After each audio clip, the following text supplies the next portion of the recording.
Bonjour à toutes et à tous, bienvenue dans cette vidéo consacrée à la seconde nouvelle lune dans le signe du Bélier. C'est la lune des pensées semences, c'est comme ça que je l'avais nommée dans le Moon Journal, et vous allez voir que c'est vraiment à propos parce qu'on a une rétrogradation de Mercure qui se prépare, qui va nous plonger dans le monde d'en bas et nous inviter vraiment à cultiver de jolies pensées, semences, puisque nous sommes encore dans les énergies du Bélier pour cette nouvelle lune. J'espère que vous allez bien.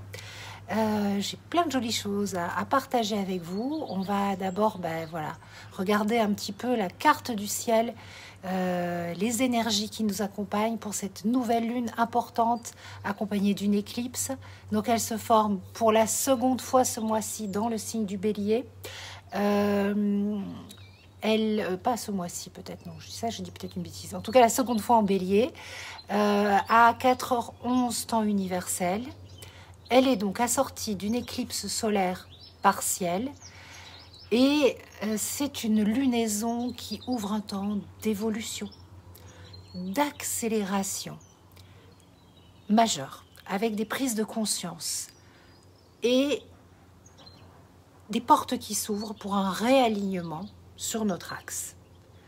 Cet axe, en fait, c'est celui des nœuds lunaires. C'est le nôtre, bien sûr, mais c'est aussi l'axe Scorpion-Taureau du plan collectif, puisque l'axe des nœuds est dans l'énergie Scorpion-Taureau en ce moment.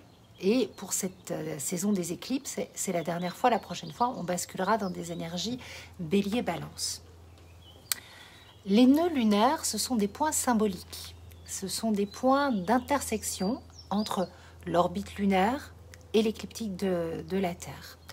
C'est lorsque l'axe des nœuds est proche des lunaisons que les éclipses se forment et que nous entrons dans une période de régénération. C'est des moments, 2 fois par an, qui ouvrent de puissants portails d'évolution et qui des périodes qui nous font vraiment traverser des phases assez intenses qui peuvent parfois nous déboussoler ou alors nous donner cette sensation qu'on est enfin à nouveau sur le bon chemin, que ça y est, là on est dans la fluidité de la vie, que ça coule de source, que c'est une évidence.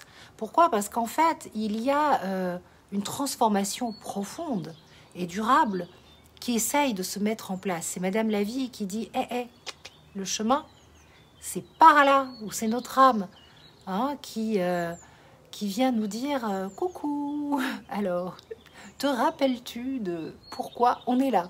Alors maintenant, on va y aller. Parce qu'en fait, la direction, c'est par là. Pourquoi? Parce qu'en fait, c'est la direction du nœud nord. C'est vraiment, tout est en lien avec les nœuds lunaires au moment des éclipses.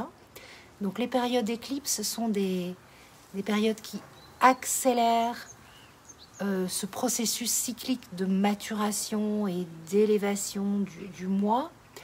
C'est des périodes d'éveil de conscience.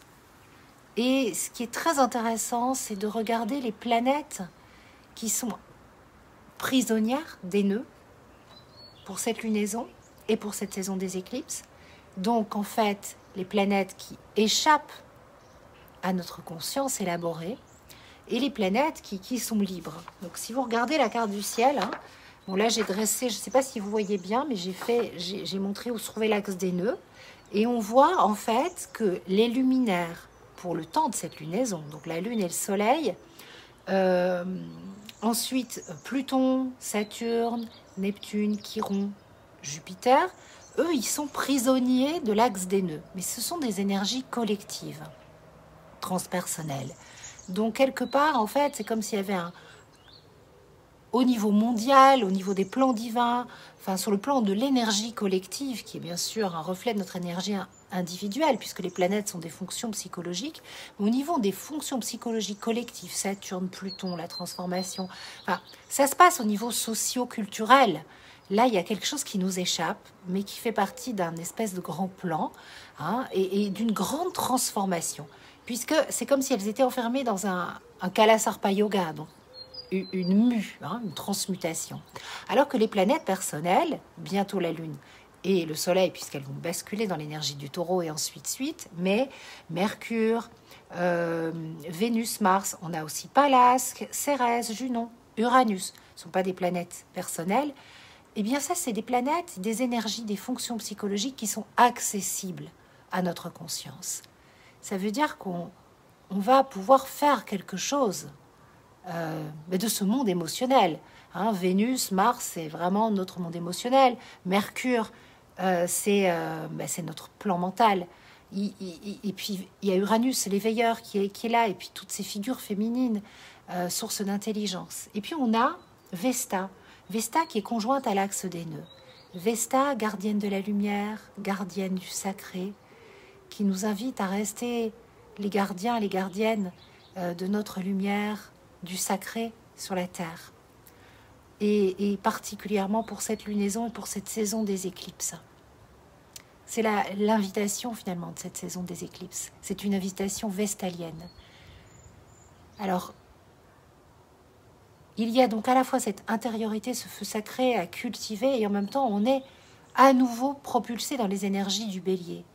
Car comme je le dis dans le Moon Journal, l'énergie du bélier, c'est une énergie de feu, et le feu, la médecine du feu, au sens amérindien de puissance, de force spirituelle, eh bien c'est ce feu qui allume l'étincelle vitale, cette étincelle de vie, cet éros, qui nous pousse à avancer, tout comme à vivre un éveil, comme cet éveil printanier. Et notre âme qui elle aussi, en ce temps de l'année, ressent cet appel fébrile, pétillant du renouveau. Hein, et il y a dans l'air une grande agitation et en même temps une grande ouverture à tous les possibles. C'est ce que j'ai dit dans le Monde Journal, c'est ce que j'écrivais l'automne dernier en branchant sur les énergies de maintenant. Et nos pensées, elles s'animent. Elle se projette vers le futur, parce qu'il y a dans l'air un frétillement, parce que Mercure, il se rapproche d'Uranus, même s'il va rétrograder, mais on est là, on se dit, allez, bim, bam, boum, on y go, on est plein de... Ça pulse. Alors, ça peut aller très, très vite aussi, et peut y avoir des petits burn-out dans la tête, hein, mais vraiment, c'est là où on voit que cette énergie, elle est porteuse d'une belle énergie, de pensées semences. Cette lunaison porte l'énergie des pensées semences. Donc c'est les intuitions qui vont arriver sous forme de fulgurance. On va peut-être pas pouvoir les matérialiser tout de suite, mais faut les suivre. Cette nouvelle lune, elle se forme, c'est vraiment une nouvelle lune particulière, parce qu'elle se forme à la toute fin du signe, à quelques minutes de l'entrée du soleil dans le taureau, suivi après de la lune. Donc on va basculer dans la saison du taureau, dans l'anniversaire du taureau. Et le soleil, il est partiellement éclipsé dans l'énergie du bélier. Donc c'est comme si l'univers nous disait, alors on va encore envoyer une fois ce feu divin du bélier, cette lumière, mais c'est une lumière tamisée, c'est sa lumière spirituelle. Ah, le bélier, mon Pedro qui est bélier, pas d'accord du tout, il grogne. Voilà, c'est la lumière du noble conquérant. Et nous sommes vraiment invités à nous relier à cette lumière spirituelle du héros qui part à la conquête du feu divin qu'il habite, en nous laissant vraiment inspirés par les énergies de ce renouveau printanier, de ce renouveau des éclipses, pour incarner une nouvelle façon d'être au monde, plus juste. Hein, les énergies pascales de résurrection qui ont été complètement distribuées dans l'espace depuis la dernière pleine lune sont totalement disponibles. Elles sont là, elles sont à notre table. Et on est invité à nous aligner sur cette fréquence et à semer de jolies graines maintenant pour la suite de notre voyage autour de la roue sacrée. Parce que c'est un voyage que nous faisons d'année en année autour de cette roue, je vous le rappelle. C'est le 8e opus de notre odyssée lunaire. Hein, si vous avez le Moon Journal, c'est notre 8e rendez-vous lunaire depuis le début de l'année 2023. Alors, on va parler de Mercure. Parce que j'ai vu passer plein d'infos, mais des fois, je vous assure, c'est un peu du jugement ce que je vais faire, mais c'est tellement bidon, quoi. Excusez-moi, hein, mais voilà, bon, ça, c'est fait, je l'ai dit. Voilà, Mercure, quand il rétrograde, il nous fait descendre dans le monde d'en bas. Pour que nos pensées s'alchimisent dans le chaudron magique des boucles de rétrogradation.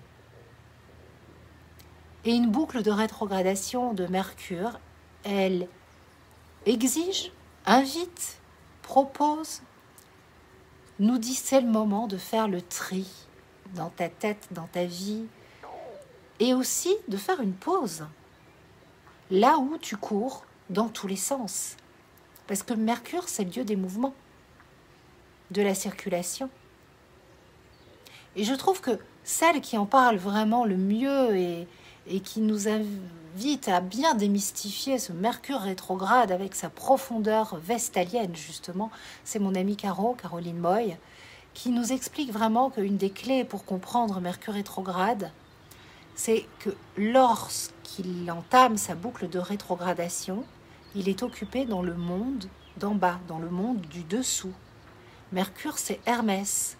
Et Hermès, c'est un des seuls dieux qui est autorisé à faire ce voyage, à descendre aux enfers dans le royaume d'Hadès et à en ressortir. C'était le messager. Et donc finalement, ce messager qui descend dans ce monde d'en bas, dans le monde des origines, de l'inconscient, il nous invite à faire descendre finalement, à faire ce voyage et à ne pas rester dans nos couches superficielles de pensée automatique. C'est le trésor de notre âme que Mercure va chercher dans le monde d'Hadès.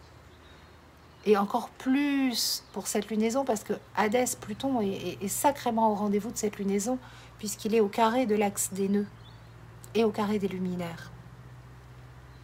Alors bien sûr qu'extérieurement, une rétrogradation de Mercure, c'est souvent accompagné d'agacements, de bugs divers et variés, de ralentissements, de retard, de problèmes de transport, de problèmes administratifs, de couacs au niveau expédition. On le vérifie. Nous sommes, nous les astrologues, les premiers à le vérifier, à se dire « Ah non, c'est pas vrai, non ». Et et puis c'est vrai que ça dépend où Mercure rétrograde. S'il rétrograde sur un point spécifique de votre thème, vous allez peut-être encore plus le sentir. Il y a des rétrogradations de Mercure qui passent tout chousse. Mais ça va aussi être comment vous allez vous l'approprier. N'oubliez pas que les planètes sont des fonctions psychologiques. Mercure, c'est un dieu qui aime s'amuser. Donc forcément, il nous fait des farces, il nous joue des tours. Mais c'est nous, en fait, c'est notre mental qui nous joue des tours. Bien sûr que c'est la planète des serments, des contrats. Donc la question, est-ce qu'on peut signer pendant que Mercure est rétrograde? Mais moi, j'ai des fois pas eu le choix, entre guillemets, de signer. Et puis j'ai dû revoir ma copie et c'est OK. Et ça permet toujours d'approfondir, en fait. Il ne faut pas être dans la superstition. Je ne pense pas que ça soit comme ça que ça fonctionne. C'est être en conscience. Je me suis mis dehors parce que c'est le printemps, mais du coup, mon petit Pedro, il aboie. C'est comme ça. Hein, donc, vraiment, c'est important. Les planètes, ce sont des fonctions psychologiques qui symbolisent les multiples facettes de notre humanité. Ce ne sont pas des forces extérieures à nous qui nous manipulent à l'insu de notre plein gré. Hein. C'est pas comme ça que ça fonctionne. La fonction psychologique de Mercure, c'est mental. Le mental, c'est là où on va interpréter la réalité. là où on fait fausse route, là où on est manipulable et manipulé par nos projections, nos peurs, nos croyances. C'est pour ça qu'en fait, une rétrogradation de Mercure, c'est le bon moment pour faire un reset. Alors, elle est souvent finalement synonyme de tracas, là où Mercure agit pour un réalignement nécessaire. Là où la fonction psychologique mercurienne nous dit, c'est là que c'est très intéressant que tu dépollues, que tu simplifies l'histoire. Parce que souvent, on se fait des montagnes. Et puis, en fait, une discussion, quelque chose... Oh, mais c'était beaucoup plus simple, en fait. Ah, on aurait dû me le dire plus tôt. Donc, les phases où Mercure rétrograde, les boucles de rétrogradation mercurienne nous demandent de la souplesse mentale, de l'adaptation, l'intelligence émotionnelle. Et abordons, je nous invite à aborder cette boucle de rétrogradation avec un esprit de curiosité. Qu'est-ce que cette nouvelle rétrogradation de Mercure me concocte? Quel est le programme? Qu'est-ce que je vais avoir d'intéressant à vivre et quelle régénération spirituelle va en découler? Il faut savoir que Mercure, il est dans l'énergie du Taureau. Donc il est sensoriel. Et il est en réception mutuelle avec Vénus qui, elle, est en Gémeaux. C'est-à-dire que ils sont l'un chez l'autre. Donc ça, c'est une dynamique hyper intéressante qui nous propose d'harmoniser nos pensées avec nos ressentis. C'est là que c'est aligné. Il y a un tel décalage entre nos pensées, nos ressentis. Tout dans la tête, rien dans le ressenti, rien dans le corps. Si on descend dans le corps, on réaligne et l'émotionnel finit par donner l'info juste.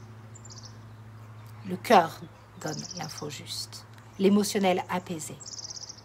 Donc cette rétrogradation mercurienne, c'est une invitation à transmuter notre propre énergie mercurienne mentale, qui part dans tous les sens, en prenant soin de notre force d'ancrage et de notre intelligence émotionnelle.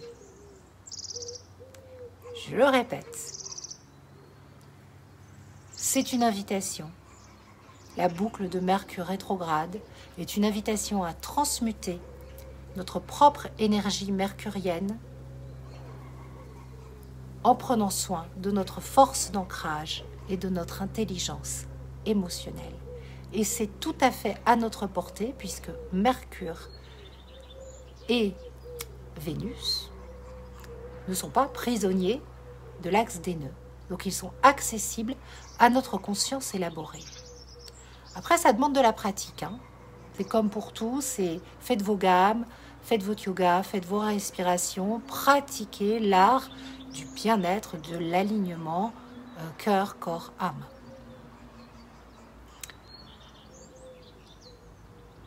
La régente ésotérique de la lunaison, c'est Mercure. La régente exotérique, c'est Mars.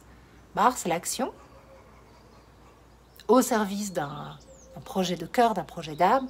Mercure, la réflexion qui descend dans le monde en bas, la réflexion qui s'aligne, qui se connecte au cœur. Et là, c'est vraiment la lune des pensées semences. Et des belles pensées semences. Et on a toute la saison des éclipses et tout le temps des rétrogradations pour... voilà, elle ouvre ce temps-ci. Donc cette lunaison est la prochaine jusqu'à la prochaine nouvelle lune. On se retrouvera mi-mai. Alors pourquoi les lunaisons avec éclipse sont plus intenses que les lunaisons classiques? Encore un peu plus, parce que les lunaisons, c'est toujours des moments quand même un peu forts, des temps forts du calendrier astrologique. Eh bien, en fait, parce qu'elles nous offrent la possibilité de nous recentrer, en retrouvant notre verticalité, notre alignement tertiel. Parce que c'est ça, l'axe des nœuds. C'est l'alignement tertiel. Donc, si on se laisse traverser en conscience par ces belles énergies cosmiques de renouveau qui sont là, si on les accueille. Là, c'est ce que vous êtes en train de faire en m'écoutant, en prenant le temps de vous connecter aux vibrations de cette nouvelle lune. Eh bien, en fait, elles vont se déverser dans votre cœur de façon très simple. Parce que vous engrammez la bonne info, tout simplement. Donc, accueillez-les sereinement. Parce que je vois aussi passer beaucoup de trucs. Oh, fantastique, tonnerre. Oh là là, mais les effets d'annonce. Enfin, bon, voilà, c'est les dérives de la communication d'un truc qui fonctionne, qui est à la mode, c'est bankable. Et donc voilà, mais allez, on essaye de rester branché sur la belle lumière de l'astrologie. Hein? Alors, celle-ci, elle est intense aussi. Pourquoi? Parce que Pluton, il met son petit grain de sel. Jupiter est pas loin. C'est une planète, Jupiter, qui nous harmonise, qui nous protège. Mais là où il y a de la dissonance dans notre vie, elle va mettre un petit peu, elle va faire un effet zoom pour qu'on retrouve une justesse intérieure. Hein. Donc des fois, c'est sur grand écran que les choses sont projetées. Et puis Pluton. Non, mon ami Pluton, comme mon ami Saturne. Aïe, aïe, aïe. Mais non, je ne fais pas aïe, aïe, aïe. Mais là, c'est intense. Pluton, il vient de rentrer en Verseau. C'est un puissant archétype de résurrection. C'est une planète capitale. Là, elle se place au carré de l'axe des nœuds et au carré des luminaires. Et ça, c'est passionnant. C'est une belle promesse. Une très très belle promesse de renouveau. Mais Pluton, il est rentré dans le signe du Verseau. Il vient nous donner un avant-goût de ce que les 20 prochaines années vont nous apporter. Mais surtout dans les 2-3 prochaines, là, je dirais. Quoique il y a un côté très intense, parce qu'il y a un côté anti-système, hors la loi, dans la fusion des énergies, un côté radical dans la fusion des énergies Pluton-Verseau. Et là, pour ce printemps 2023, on rentre dans une période, ça va secouer dans le monde. On va faire un peu d'événementiel, un tout petit peu, à petite dose. Pourquoi? Parce qu'il y a Jupiter qui s'apprête à rentrer dans le signe du Taureau. Pluton, début Verseau. Donc ça va faire ligne de tension, petit carré, intéressant. Un carré, c'est toujours pour bouger, mais là, c'est deux mastodontes, deux planètes de pouvoir. Donc ça va être assez explosif. Le carré exact, il se forme le 18 mai, mais son énergie, elle se fait sentir là. Là, c'est l'ouverture du bal avec cette lunaison, puisque, en fait, on a le Soleil et la Lune qui sont dans la zone de Jupiter, là où ça va se former, en fait, cet aspect. Donc, ça se prépare, ça nous donne un avant-goût. Et puis, on a Mercure rétrograde, donc avec... tout le monde n'a pas le niveau de conscience, donc il y a des esprits qui s'échauffent. C'est dans l'énergie du Taureau. Jupiter, Pluton, il peut y avoir un effondrement financier, une crise. Bon, ça va être un peu intense. Il y a des analogies qui se font. C'est vrai qu'on ne peut pas s'empêcher de penser que la Révolution française a eu lieu lorsque Pluton était en Verseau. Bon, c'est révolutionnaire. Mais c'est intéressant. Et on verra bien ce qui se passera. Ce qu'il faut retenir, c'est que Saturne va quand même un petit peu apaiser l'histoire. Et ça, c'est pas mal, à s'agir. Et puis, Pluton, il est là pour détruire les formes existantes, obsolètes, et favoriser la création de nouvelles structures. Son énergie, c'est celle des métamorphoses nécessaires.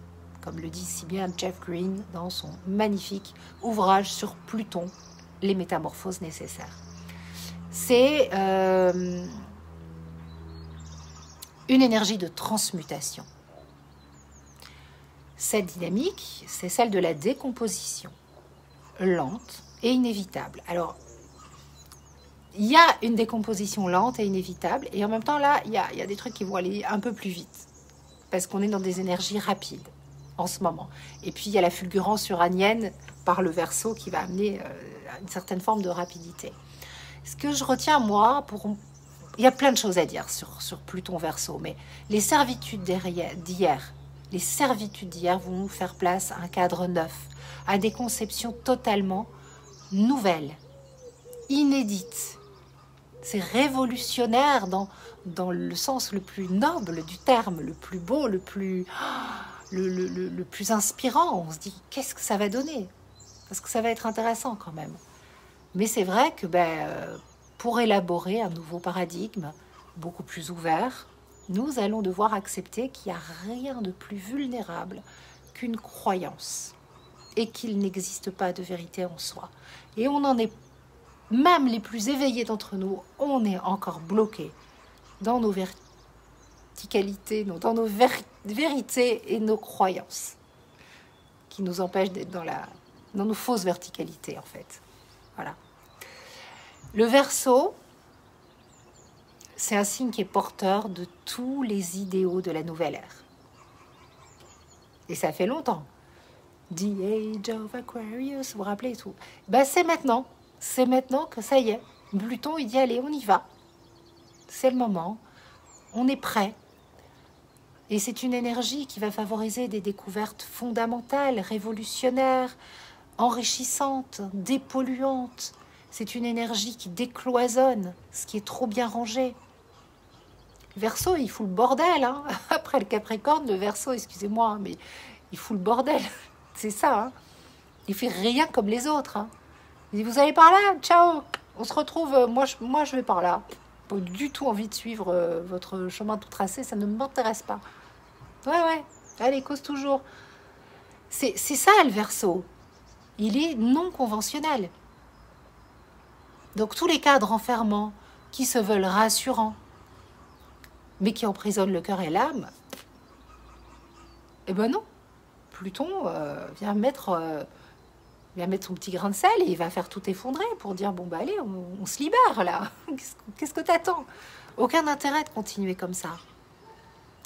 Et sur le plan de l'âme, c'est vraiment une énergie qui nous invite en Verseau à nous individuer. Donc à devenir pleinement nous-mêmes. Et encore une fois, là, ça va passer par décompose toutes tes croyances. Traverse tes ombres.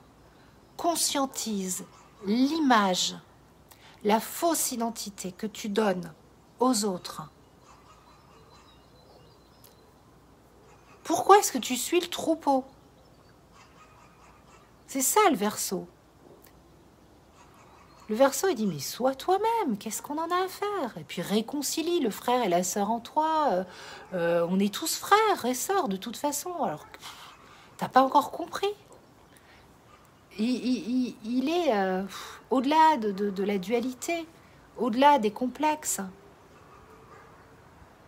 C'est pour ça qu'il est un peu perché, hein. Il paraît un peu perché, des fois. Ah oui, il faut qu'il connecte le cœur. C'est vrai, mais bon, c'est tout le travail qu'on a en ce moment avec nos connexions à la Lune, voilà. Et puis, ce que j'aime bien dans l'énergie de Pluton en Verseau, c'est que, là, il nous dit, vis pleinement ta différence, vis pleinement tes émotions en exprimant ta singularité. Tu as le droit d'être qui tu es. Tu as le droit d'être toi. Cherche pas à être quelqu'un d'autre que toi. Parce que sous couvert d'évolution, de passer du moi au soi, on se fabrique de nouvelles fausses identités spirituelles. Ça, c'est complètement bidon aussi, ça ne fonctionne pas. C'est pas comme ça. Le nouveau moi, c'est un alignement.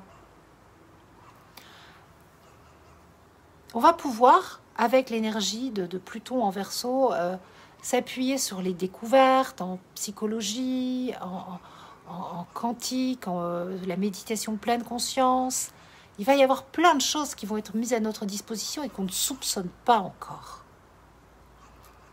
Et je pense aussi que tout ce qui est spirituel, mais qui n'était pas accessible, car un peu trop théorique, un peu trop barré, un peu trop perché, va devenir beaucoup plus accessible parce que va passer par un espèce de cadre scientifique qui va rendre le truc accessible à la pensée logique qui a besoin de cartésianisme, on va dire. Mais vraiment, l'art d'être soi, ça requiert un esprit curieux, une grande sagesse, une maîtrise intérieure, beaucoup d'humilité, une soif d'apprendre, une soif d'expérimenter, l'envie de donner du sens. Et tout cet art de vivre l'être soi va nous être transmis par Pluton en Verseau. Et ça commence à présent. Ça commence à présent. Donc c'est un travail en profondeur, hein, quand même, hein, par contre. Hein. Mais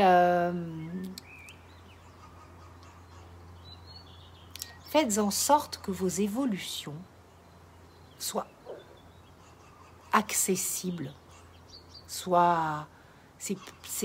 simplifiez-vous la vie, en fait. Je vais conclure cette vidéo avec ce que je vous disais dans le Moon Journal. Hein, c'est le moment d'avancer avec confiance en nous appuyant sur les énergies d'harmonisation qui sont dans le ciel. Le duo Jupiter-Saturne, il est là, il apaise ce ciel agité. J'espère que cette vidéo apaise vos émotions peut-être agitées. Nous devons trouver le courage de renoncer à certaines de nos illusions. Nous devons... oui, il est temps, c'est le moment de remettre en question nos addictions, nos attitudes inadaptées parce qu'elles nous font du mal, hein, tout simplement, et diriger notre énergie solaire, notre lumière, ce feu sacré, vers notre accomplissement en canalisant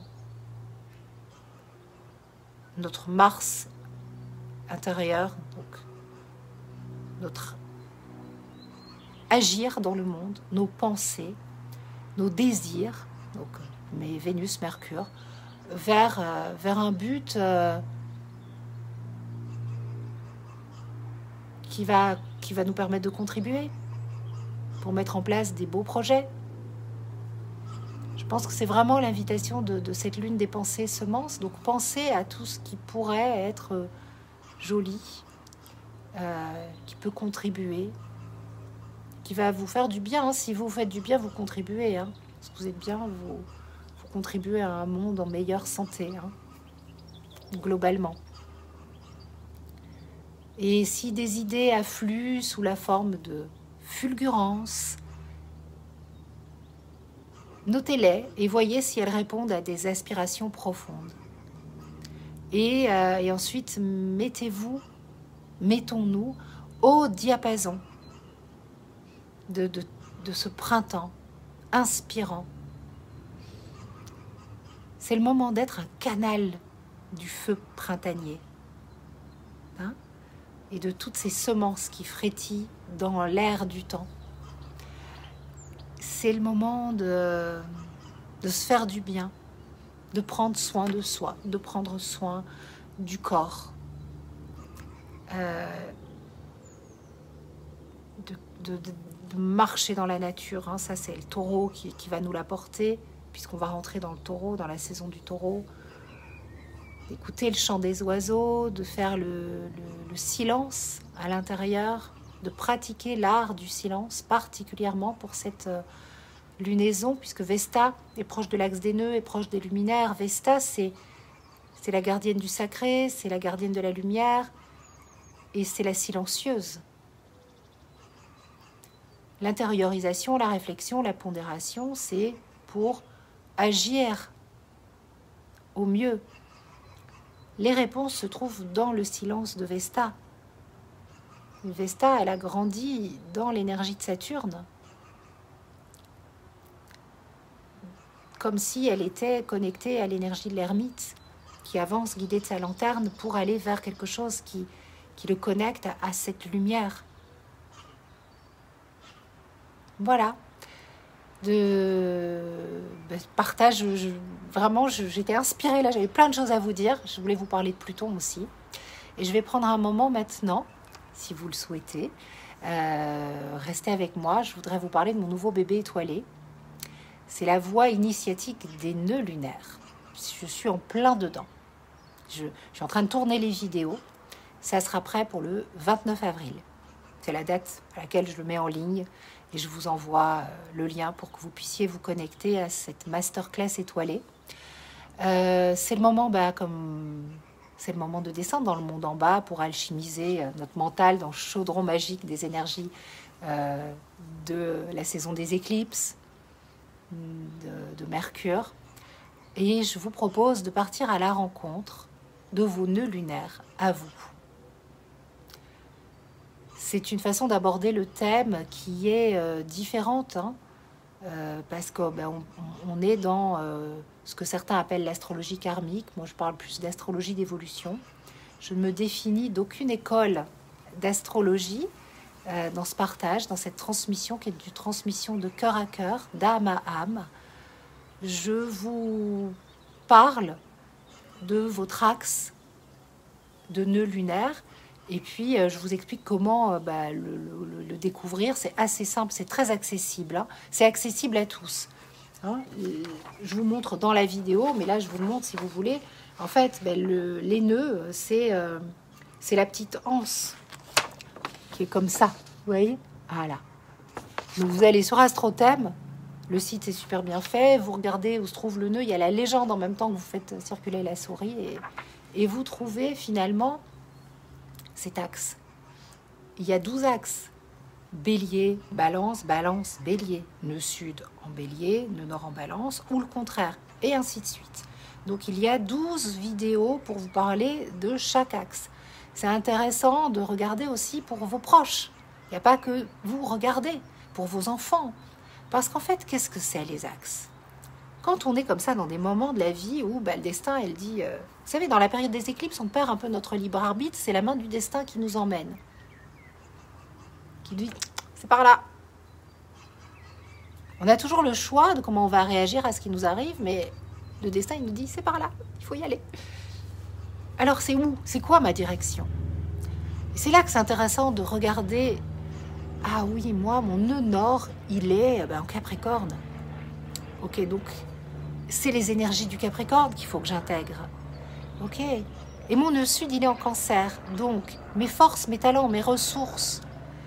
Ah c'est le Cancer, c'est quoi? C'est la sensibilité, c'est quoi alors? Et on va aller voir du côté de l'octave supérieure des énergies, en passant par les régentes ésotériques.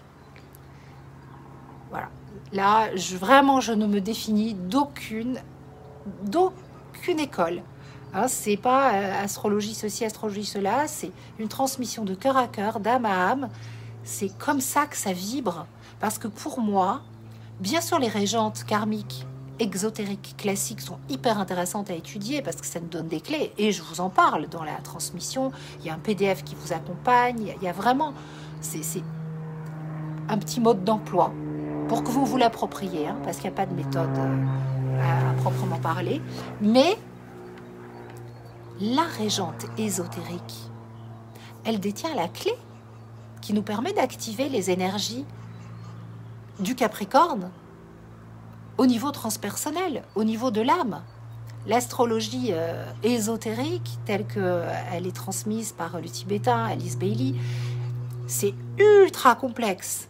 Franchement, c'est un domaine... moi, j'ai le livre, j'ai pas encore tout... C'est hermétique, j'ai pas tout compris. Mais il y a des choses qui me sont venues de façon très intuitive.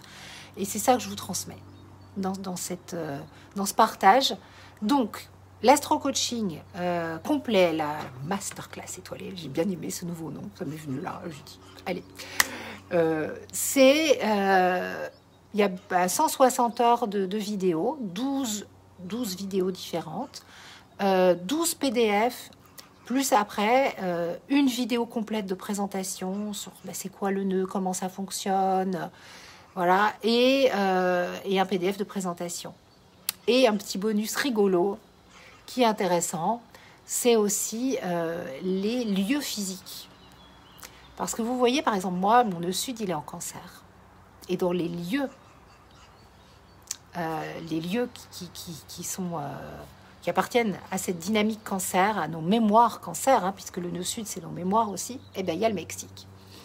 C'est pour ça, quand je suis arrivée sur cette terre, j'ai vécu des trucs de dingue. Ben, voilà. Et donc ça, c'est super intéressant et c'est fun. Donc c'est un truc à faire en famille, avec les copains, enfin voilà. Et donc ben, c'est un atelier. Si vous avez les phases lunaires, c'est un petit peu le même type de transmission, sauf que ben, on parle des nœuds lunaires à ma façon, avec ben, tout mon amour de l'astrologie. Et l'idée, c'est vraiment ben, de contribuer en semant des jolies graines d'amour et d'éveil dans les cœurs. Voilà, donc l'offre de lancement, elle est disponible dès à présent. Le lien, il est dans la légende. Il est également dans la légende de mon compte Instagram. C'est une offre de lancement qui vous permet d'accéder à l'ensemble de l'astro-coaching, à l'ensemble de la masterclass. Donc 160 heures de vidéos, un peu plus même, hein, 13 vidéos, les PDF, l'explication pour repérer vos nœuds, enfin voilà, et un petit peu ce que c'est, pour 45 € au lieu de 60 €. Voilà, donc c'est une belle offre de lancement. N'hésitez pas, elle est valable jusqu'au 29 avril. Vous allez donc recevoir le lien le 29 avril, pas avant. C'est une offre de lancement avec mon précommande. Hein. Je suis en train de tout finir, de peaufiner. Les vidéos sont... Il me reste 2-3 à tourner, mais je préfère être dans une belle énergie parce que j'en vois beaucoup quand je partage. Il y a tout ce que j'ai mis par écrit, mais après, quand je parle, il y a un petit peu le côté canal. Et donc ça, je me donne le temps. C'est le moment, j'y vais, allez, go. Voilà, c'est pour ça que je préfère vous dire le 29 avril, le temps de tout bien mettre en place et puis de vous préparer les envois. Voilà, vous savez tout, je vous embrasse fort. Bisous, bisous. Elle était très longue cette vidéo, mais moi j'ai passé un super moment et j'espère que vous aussi. Ciao.